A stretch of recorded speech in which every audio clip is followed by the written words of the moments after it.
एक बार की बात है, एक राजा तलवारबाजी कर रहा था तो अचानक से उसके अंगुली में कट लग गया। तो पास खड़े मंत्री अचानक बोल उठे, राजा साहब चिंता ना करें, जो होता है अच्छे के लिए होता है। यह सुनते ही राजा को गुस्सा आ जाता है। राजा उस मंत्री को कारागृह में बंद करने का आदेश दे देता है और बोलता है इसको फांसी पर चढ़ा दिया जाए। यह सुनकर मंत्री घबरा गया। उसने राजा से निवेदन किया, महाराज मैंने आपके यहाँ इतने वर्षों तक काम किया है, क्या आप मेरी अंतिम इच्छा पूरी नहीं करेंगे?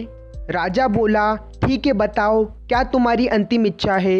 मंत्री बोला, कृपा मुझे 10 दिन का समय दीजिए, उसके बाद आप मुझे जो चाहे सज़ा दे दीजिए। राजा ने उसकी अंतिम इच्छा मान ली। राजा दूसरे दिन सैनिकों के साथ जंगल में शिकार करने निकला। जंगल के बीच में राजा अपने सैनिकों से बिछड़ गया और रास्ता भटक गया। राजा को ढूंढते हुए वनवासियों के बीच पहुंच गया, जो बलि देने के लिए किसी को ढूंढ रहे थे। वनवासियों ने राजा को पकड़ लिया और वन की देवी को बलि देने के लिए राजा की बलि तैयार की गई।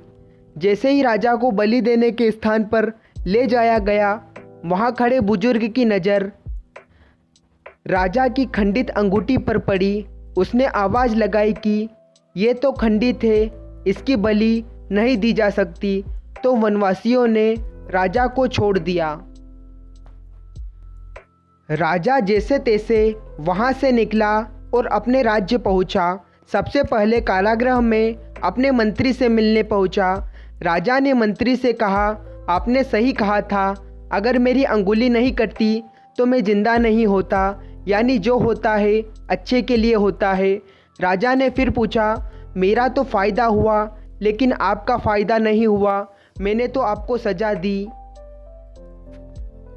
शिक्षा दोस्तों, अपने जीवन में भी बहुत से उतार चढ़ाव आते हैं। कभी कभी कुछ चीज़ें मन मुताबिक नहीं होती, इस कारण से कभी निराश नहीं होना चाहिए। इसलिए जो होता है अच्छे के लिए होता है। Thanks for my watching video.